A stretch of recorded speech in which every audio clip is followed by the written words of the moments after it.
I have the pleasure to present to you Dr. Martin Luther King, Jr.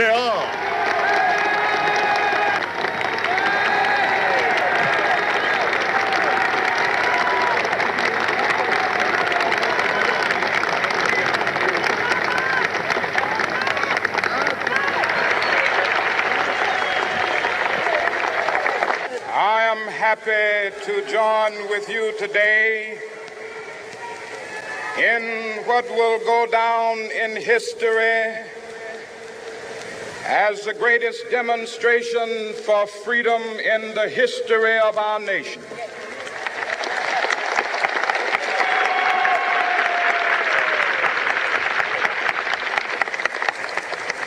Five score years ago, a great American in whose symbolic shadow we stand today signed the Emancipation Proclamation. And this momentous decree came as a great beacon light of hope to millions of Negro slaves who had been seared in the flames of withering injustice. It came as a joyous daybreak to end the long night of their captivity. But 100 years later, the Negro still is not free. 100 years later, the life of the Negro is still sadly crippled by the manacles of segregation and the chains of discrimination. 100 years later, the Negro lives on a lonely island of poverty in the midst of a vast ocean of material prosperity. 100 years later,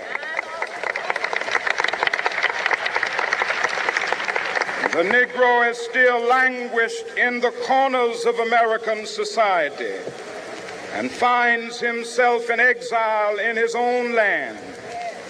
And so we've come here today to dramatize a shameful condition.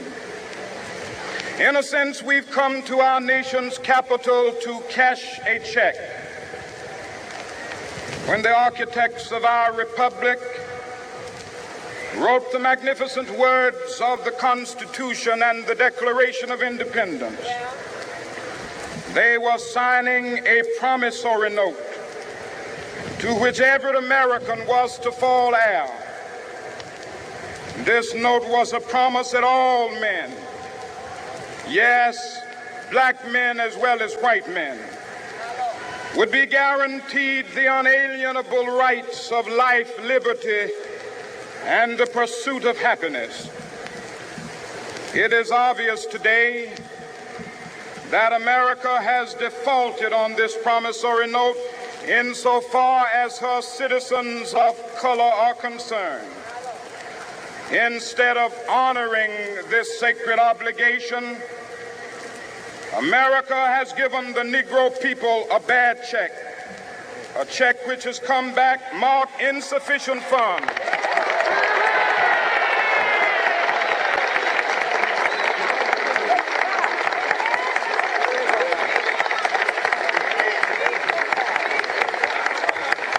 But we refuse to believe that the Bank of Justice is bankrupt.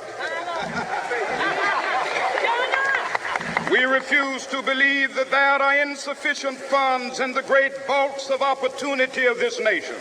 And so we've come to cash this check, a check that will give us upon demand the riches of freedom and the security of justice.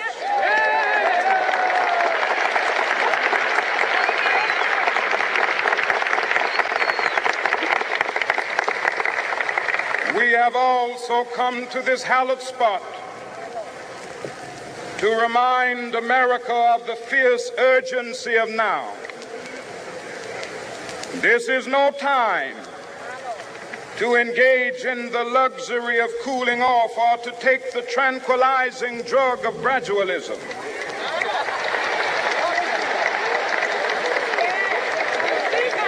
Now is the time to make real the promises of democracy. Now is the time to rise from the dark and desolate valley of segregation to the sunlit path of racial justice. Now is the time to lift our nation from the quicksands of racial injustice to the solid rock of brotherhood. Now is the time to make justice a reality for all of God's children. It would be fatal for the nation to overlook the urgency of the moment. This sweltering summit of the Negro's legitimate discontent will not pass until that is an invigorating autumn of freedom and equality. 1963 is not an end, but a beginning. Those who hope that the Negro needed to blow off steam and will now be content will have a rude awakening if the nation returns to business as usual.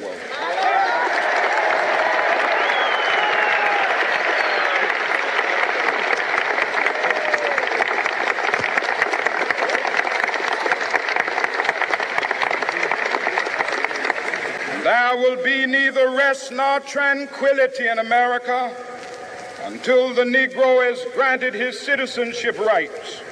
The whirlwinds of revolt will continue to shake the foundations of our nation until the bright day of justice emerges.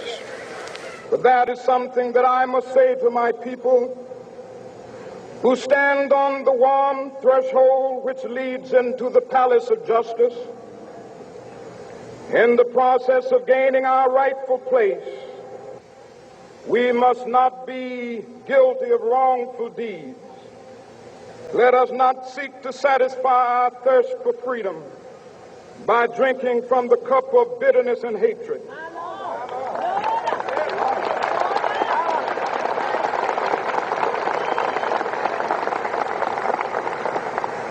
We must forever conduct our struggle on the high plane of dignity and discipline. We must not allow our creative protests to degenerate into physical violence. Again and again, we must rise to the majestic heights of meeting physical force with soul force. The marvelous new militancy which has engulfed the Negro community must not lead us to a distrust of all white people. For many of our white brothers, as evidenced by their presence here today, have come to realize that their destiny is tied up with our destiny.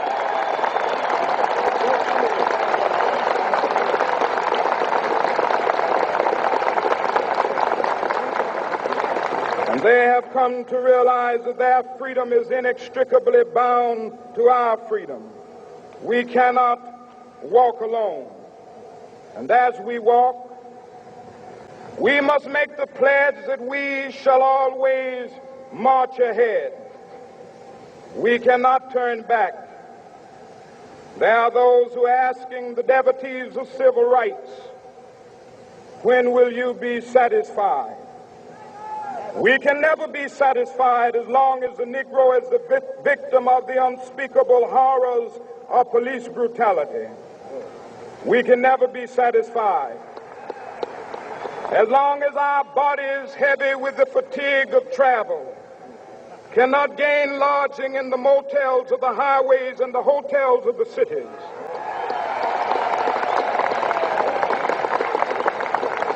We cannot be satisfied as long as the Negro's basic mobility is from a smaller ghetto to a larger one.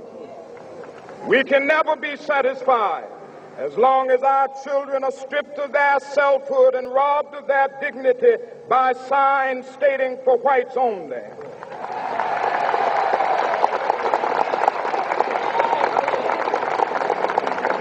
We cannot be satisfied as long as a Negro in Mississippi cannot vote and a Negro in New York believes he has nothing for which to vote.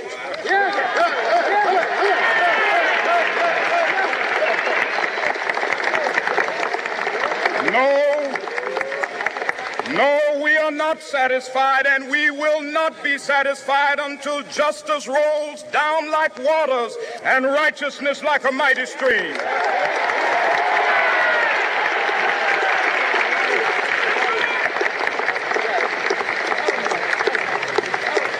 I am not unmindful that some of you have come here out of great trials and tribulations. Some of you have come fresh from narrow jail cells. Some of you have come from areas where your quest for freedom left you battered by the storms of persecution and staggered by the winds of police brutality. You have been the veterans of creative suffering.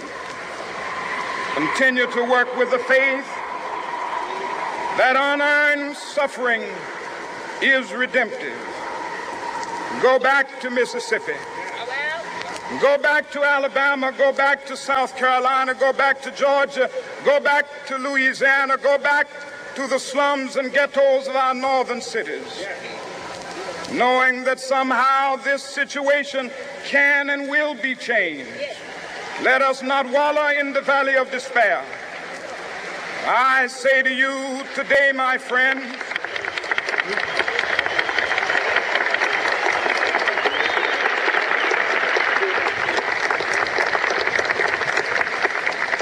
so even though we face the difficulties of today and tomorrow, I still have a dream.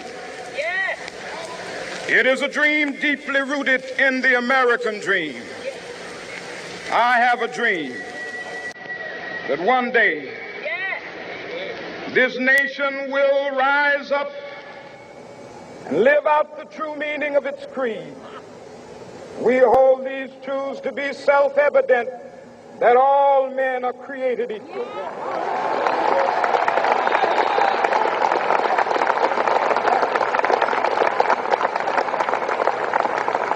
I have a dream that one day on the red hills of Georgia, the sons of former slaves and the sons of former slave owners will be able to sit down together at the table of brotherhood. I have a dream that one day, even the state of Mississippi, a state sweltering with the heat of injustice, sweltering with the heat of oppression, will be transformed into an oasis of freedom and justice. I have a dream that my 4 little children will one day live in a nation where they will not be judged by the color of their skin, but by the content of their character. I have a dream today.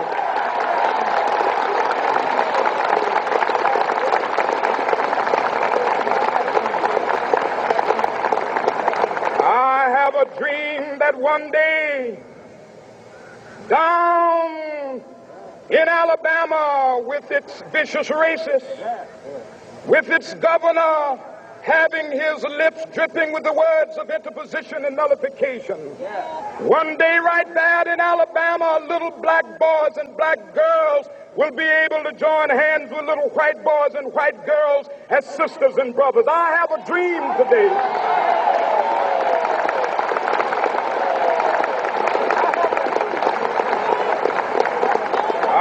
A dream that one day every valley shall be exalted, and every hill and mountain shall be made low, the rough places will be made plain, and the crooked places will be made straight, and the glory of the Lord shall be revealed, and all flesh shall see it together. This is our hope. This is a faith that I go back to the South with. With this faith, we will be able to hew out of the mountain of despair a stone of hope. With this faith, we will be able to transform the jangling discords of our nation into a beautiful symphony of brotherhood. With this faith, we will be able to work together, to pray together, to struggle together, to go to jail together, to stand up for freedom together, knowing that we will be free one day. This will be the day. This will be the day when all of God's children will be able to sing with new meaning, my country, tears of thee. Sweet land of liberty, of thee I sing. Land where my fathers died, land of the pilgrim's pride. From every mountainside, let freedom ring. And if America is to be a great nation, this must become true. And so let freedom ring. From the prodigious hilltops of New Hampshire, let freedom ring. From the mighty mountains of New York, let freedom ring. From the heightening Alleghenies of Pennsylvania, let freedom ring. From the snow-capped Rockies of Colorado, let freedom ring. From the curvaceous slopes of California. But not only that, let freedom ring from Stone Mountain of Georgia.